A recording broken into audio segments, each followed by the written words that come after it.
What's up, guys? Welcome to Daily Refinement. It is our Tuesday live with All Things Less, Daily Refinement.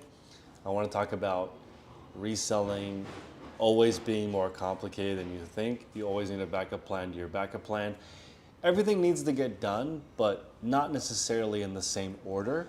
So maybe we can start with your experience with having a 3-hour wait at a consignment shop. And then if you guys have any questions live in YouTube land, ask away and we'll answer as many as we can. Yeah, so I feel like having a backup plan is absolutely crucial, and especially a backup plan to that backup plan.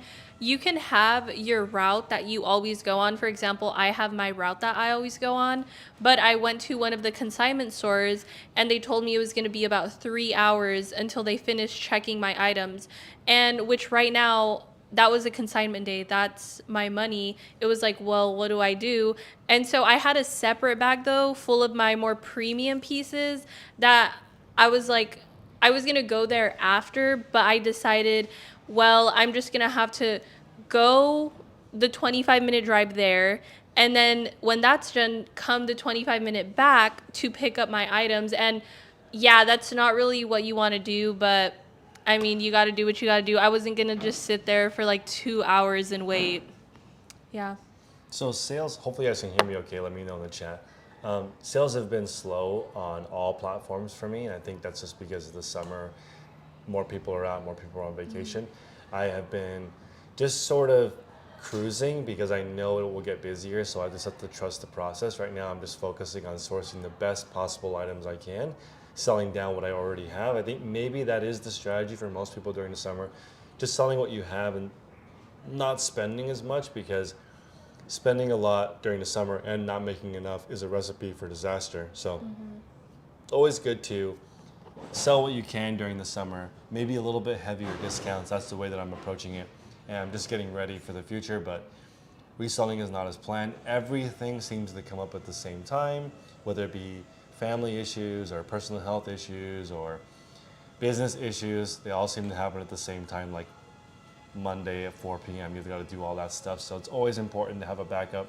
And with having a reselling business, you get to make your own schedule, work whenever you want to or whenever you don't want to, which I think is a really cool part of this. Yeah, and going along with what you said, I feel like lately on my routes, the stores will be pretty empty. But as you said, summer's now kind of ending. When I go to the stores now, there's like actually people, like a good amount of people shopping. And I'm like, oh, that's interesting. I think now we're like in the back to school shopping. But yeah, it's like what you said. I was like, yeah, I've noticed that there's been more people. We're almost there. I feel like there's way more customers right now. Just even in the last week, there's been more people shopping, more people asking for specific things. And you know, I always come back to this, but I think the biggest problem with reselling is the reseller, because like we want to do things a certain way when we really should just care about what customers want. And I sometimes struggle with this because as I get older, when you get older, hopefully you get more money and you could start doing less of what the customer wants and more of what you want to do. And I remember my friend was like, sometimes I sell 3 things. When I first started, I would buy 10 things, 10 for the customer. Now I buy 10 things, only 1 for the customer. 9 just I think are cool and I want them in my store. But you can't do that in the beginning. When Les is just trying to get her business off the ground, she can't only buy things that are cool to her, because then she won't make any money.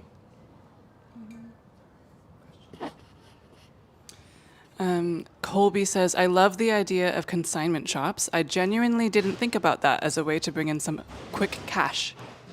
It's interesting because Les has had, I think, 3 $200 plus days already. So that's a ridiculous amount of money in the beginning. And the first time we went to a consignment shop and they handed her $195 or $350 store credit, I almost cried. I was like, this is so... Yeah, you were mind blown. This is such a mind hack, because like a lot of people have never had $200 a day in one day of sales, and she just, her first day, $195. So I think the consignment shops, it really doesn't matter, because she's also been to consignment shops where they gave her 0. Yeah. So like, it's not like a free way to make a little bit of money, because people are like, oh, I don't want to do consignment because it pays too little. But I mean, $195 buys a lot of groceries, Yeah. it buys gas, it buys lunch. It's a lot. Yeah, and I feel like one thing to keep in mind is you also, to reach that $200 goal, you do have to have like a good amount of things. For it to be around 200, I have like 2 IKEA bags full of clothes, and I even have like a little bag on the side of that in addition. Yesterday I made 224. Yeah, and it was 2 IKEA bags and one other way smaller bag full of clothes. And I mean the IKEA bags, that's like, It's a lot. it's so much. So yeah, to reach that 200, you have to at least hit 3 or 4 stores and have like a lot of items for sure. I think it's interesting that less is 6 bags before, now 2 IKEA bags. Yeah. It's much more condensed. Yeah. Berenice says, I just started reselling 2 months ago, and I'm trying not to give up. I watch your videos for motivation. I love it. You shouldn't give up, and it's going to take a really long time. I mean, I honestly think it's going to take less 9 months or 12 months to get her online store going. And that's with me one-on-one mentoring her, and she's working on it 30 hours a week as her job. So it takes a long time to get the everything set up. Right now, if you guys look at her store, she's all things less everywhere. Everything is starting to be pretty modular as far as like what the store looks like and what things she's looking for. I think because she already has a track record on Depop, things are selling on there faster. It's just going to take time. I think we dropped Mercari in the first couple of weeks. Yeah. I think we're going to drop Poshmark. It's going to be just eBay and Depop. Yeah. And then maybe just Depop, just because she's already established herself on there. And I want to be on the platform that's most effective for the seller. So if she's buying trendy younger people's stuff, and all people are on trendy younger person Depop, maybe that's where you go. You go to where the people are.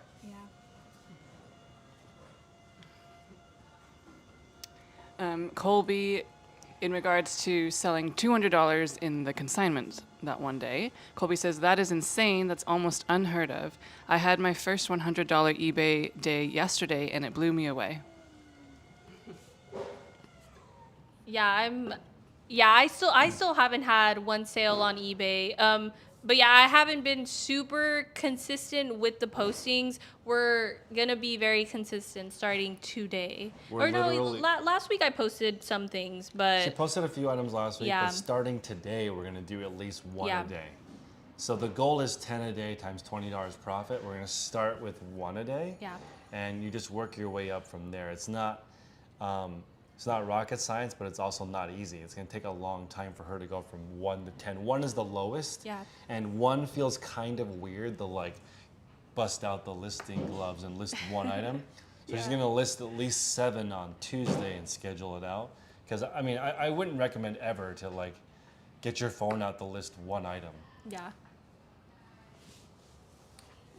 Berenice says, I'm selling 1 item every day, sad face. That's good.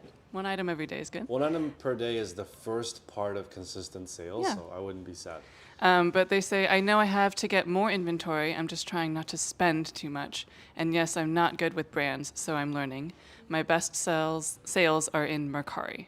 eBay and Poshmark are really bad for me. eBay and Poshmark are more challenging. Depop and Mercari are the easiest platforms to list on. There are a lot of people on them. Mercari is like a quick sale situation. If it doesn't sell, you might be sitting on it for a while. And Poshmark requires sharing. Les hasn't been doing any sharing, I'm assuming. Yeah, no. So I think that's greatly hindering her Poshmark sales. Yeah, I feel like that's why I've been liking going to the bins and having access to so much clothes, because buying the box, I have access to getting the pieces that I want to consign, and that gives me enough cash to buy even more at the bins, but I still have clothes left over that I can post online that's even better quality than the clothes I'm taking to consignment. So yeah, I've really been liking the model of going to the bins, just having access to so much clothes and having clothes to post, but then also clothes to consign. So then I'm not wasting or losing any money in getting more clothes. So what Les is referring to is you can buy like bulk at Goodwill bins, and she's buying like 1 pallet at a time for like $60 to $100 depending on what they are. looking through it, and she already has multiple avenues because we've been looking at all the different opportunities here. She's networked with the people at the bin. She could sell to the other sellers there. She can go to consignment shops. She can sell it online. She's had 2 sales online so far. She's done Facebook Marketplace, which is local pickup. Yeah. So local pickup, consignment, 2 sales on Depop, and the people that are there. And whatnot. So like, and she's had 9 sales on Whatnot, which is a lot of sales in my opinion. It's so many. So like, she just started 9 sales on Whatnot. No promo. No followers. 0 followers. Yeah. And that's wild. I mean, I had sales even. Don't get discouraged if there's only like 3 people in the live. There would be times where I'm like in the middle of talking and then there's absolutely no one in the live. So then you just like stop talking like and you just wait until someone joins and then someone else joins and then you go back to like talking. It's so funny. Yeah, it's so funny. You stop. But yeah, I mean, I had my sales when there was only like 2 people in the live. So it doesn't really matter if like there's a lot of people or if there's no people. Well, not if there's no people, but like if there's one person, that one person could still buy your item if they like it. There was okay, so on Whatnot, if you are in there, it counts as 1. So there's never 0. Oh, yeah. So 2 people is just 1 person. Yeah. Right? And they're there already. And when you have 1 person in your chat, you don't have to be like, chat, what do you want? You can be like, Gabe, 639, what do you want? Because like it's only 1 person, you can like find something for them. In both of her shows, she had 1 person buy more than 1 item already. So like when you can talk to your customer and they like your style, that's kind of why I think the consignment shops are buying her stuff, because they're all her style. And they're like, she's got good taste. I'm gonna see what else she's got. Oh, I like this. Ooh, I like this. And she's even seen a store worker wearing one of the pieces that she brought in, Betty Boop piece. Yeah. Yeah. Yeah, I was like, oh my gosh, I brought that jacket in or the crew neck in, and she was like, no way. Like I saw it and I was like immediately had to put it on hold. And then that was like validation. I was like, yeah, my pieces are good. My pieces are good. Yeah, it's just, you gotta make sure that really study a lot. And also, Les's boyfriend was not as good at picking, which gave me some hope, because maybe it isn't as easy as I think it is, but I still think that he could be good at it. Yeah, I'm gonna tell him to rewatch this so you can see what I'm saying. But yeah, so I have video, maybe like Christine, I'm gonna send her the videos. But yeah, we were at the bins and he came with me and we were looking through the clothes, and to him, he was like, okay, this has no stains. It's like a nice shirt or sweater or whatever. And I was like, they wouldn't even take that if I paid them. Like the item was just something that would not sell. But to him, he was like, it's just like a good piece. But I was like, it's way more deeper than that. And so that was like the true moment where I was like, knowing about the clothes is actually a little hard. And it would definitely take him a few weeks for sure to be even more, to really be like on the level that I'm on. Like, okay, this piece they would buy, this piece they wouldn't. Yeah, it's actually pretty hard. Samuel is asking, what about selling legacy brands rather than what's trending, because that's constantly changing? It depends on how long you want to wait to sell it. What's legacy? Legacy right? is like Nike, Adidas, Under Armour, Eileen Fisher, Okay. Columbia, Tommy Yeah. Bahama is legacy. Okay. So when you post these items, I think it's a good way to go. It just depends on how long you want to wait for your money. Mm-hmm. The traditional sell-through rate for clothing is like 2 years. It's like 20 months. Yeah. So like, you pick up a Tommy Bahama shirt that's just plain, it's gonna take a long time to sell. She found some Tommy Bahama pieces that have cool hits on them and they're like more interesting. Those are more trendy. So my recommendation is legacy brand plus something trendy on it. Yeah. It's gonna be a lot easier. Nike, like I bought this Nike shirt because I thought this graphic was cool, right? But if it didn't have this graphic on it, I probably wouldn't have bought it because there's just too many Nike shirts. And I was into running at the time and it was a running shirt. Colby says, I hit the bins for the first time a few days ago and saw those pallets for $300. Are they worth it to flip, at least to your knowledge?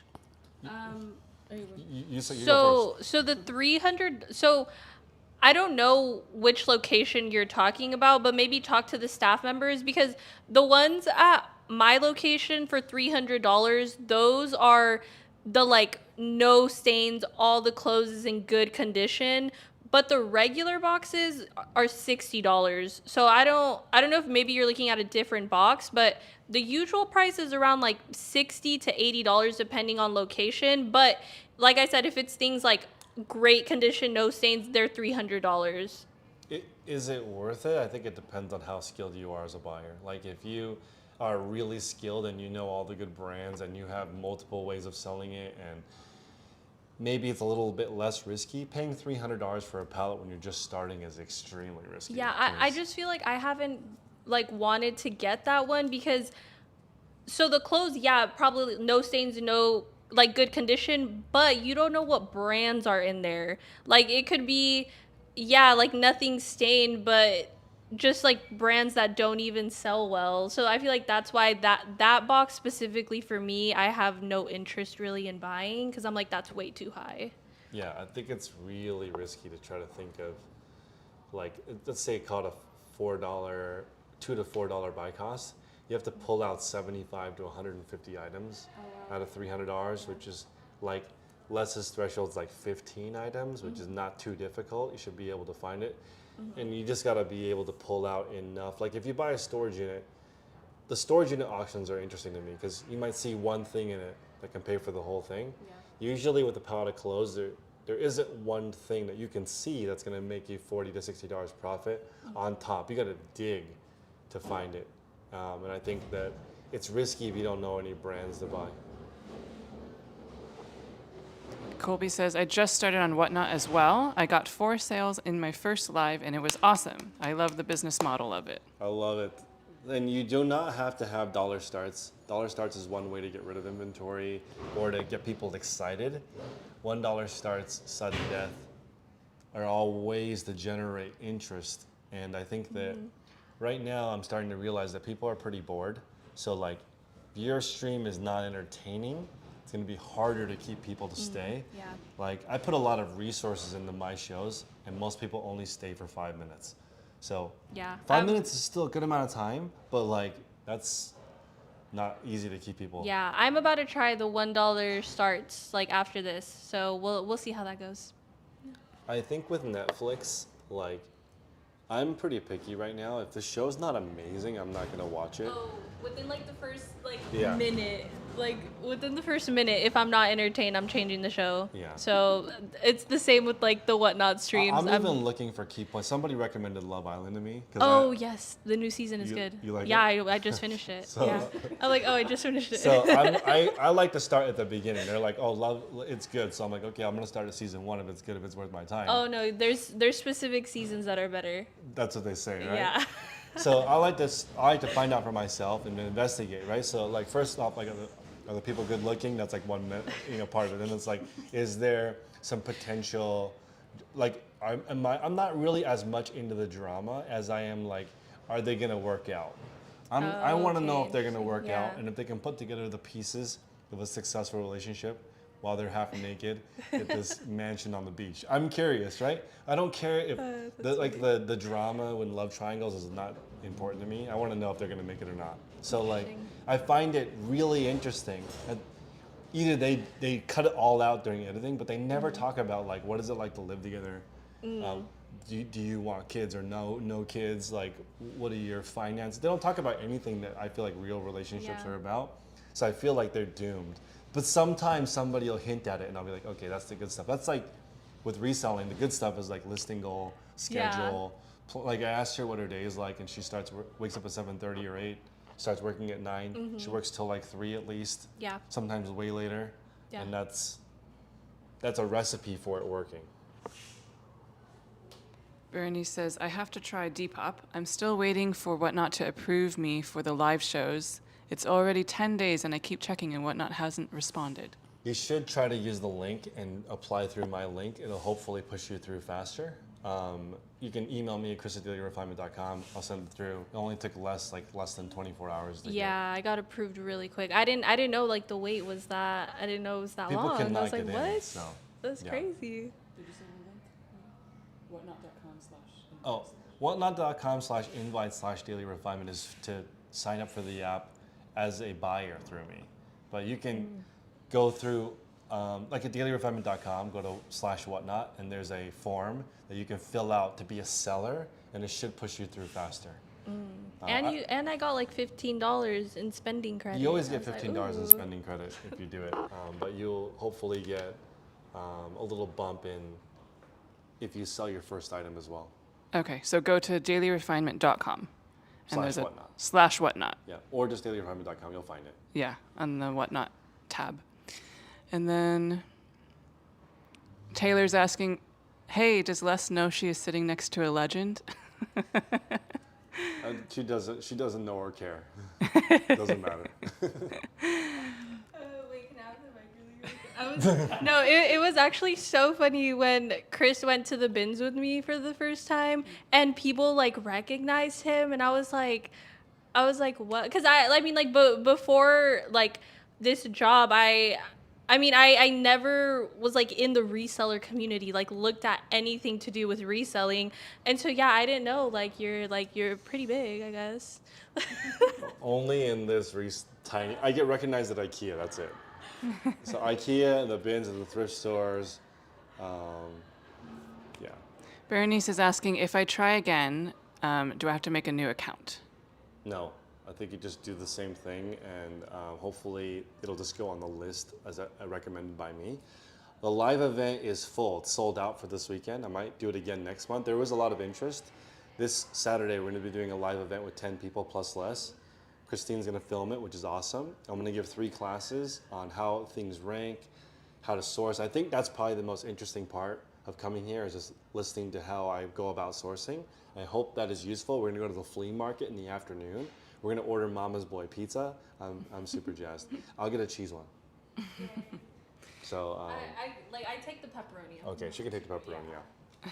I'm not super picky. Colby says, I messed up on that for whatnot, when you're saying you don't have to start with dollar starts. Yeah, you don't have to. Yeah. I think people get intimidated by that. Yeah. I know plenty of people who've never done a $1 start on whatnot. Yeah. They just said that they depends. messed up for that, and they tried the $1 starts, and they only got $16 in sales. But ASAP is $4, and that's profit for me. I just have to practice my sourcing for it. Yeah. 100%. I was telling you earlier, yeah, with the $1 starts, if you have like a little bit of followers and you're doing the $1 starts and you see the big creators that do the $1 starts, but then their items end up being like $20 because so many people are bidding. No, if you have no followers and you're doing the $1 starts, the item will sell for $1. I feel like that's something that I like noticed when I first did my live. I think I did $5 depending on what the item was, because I knew all the pieces that I had were like really good pieces. But right now I'm gonna do my $1 stream, and that one is because the close is a little bit like lower tier, I would say. So that one I'm comfortable doing $1 start. But yeah, don't do it unless it'll sell for $1 if you're just starting out. It's really important to realize that there's like a lot to whatnot as far as like selling to your customers, and you only need like 10 people who like you to really sell a couple $100 on whatnot. You don't need, I think you need like 200 followers to really just start going. If you go thrifting and you use a couple of hashtags like haul, Goodwill in your posts on Instagram, you're gonna get a few hundred people to follow you if you find cool stuff. If you're like another Ann Taylor blouse, people are gonna unfollow you. But if you put like another cool graphic tee, I mean, you're gonna get clout super quick and people will follow you. Mm-hmm. PJ Thrift says, Les, do you think a curated Western style shop would do well on Depop? Actually, yes, because someone that I met at the bins, he doesn't do it online, but he actually has a Western style aesthetic that he puts on at the flea markets. And again, they are like, it's like a vintage flea market, but he leaves around like, he told me like 5 to 7K profit. So yeah, on Depop especially, I think the curated vibes are really cool. Starting off, it might be a little slow, but yeah, I definitely think it's a good idea. Especially like maybe even think about like the flea market. Like I said, makes like 5 to 7K. I was like, wow. Yeah, you can absolutely do well with Western wear, even on Whatnot. So I mean, there's 2 ladies I follow in Texas that I love, and they sell Western wear, and they're in Texas. It totally makes sense. They are also Western gals, so it helps a lot when you wear it, you live it, you are the Western gal. Because like I'm not a Western guy, so if I wore cowboy boots and some, that, I guess I could try to pull it off. I would love to be able to pull off a flannel shirt and no undershirt, and like have it all the way unbuttoned. But I'm not like at that level. Western wear sells for a lot. For sure, you have a really cool cinch shirt that is excellent. Yeah, but, because like, Western wear is like really, it's like quality. That's it's like really, really quality. quality. Absolutely. I think we can take a couple more questions. We'll take 2 more questions. Oh, and the camera just died because it's hot, but you can still hear us. So should we take another question or should we end it? We'll just here? call it. We'll see you guys next time. Okay. Bye, guys. Bye, guys. It is hot here.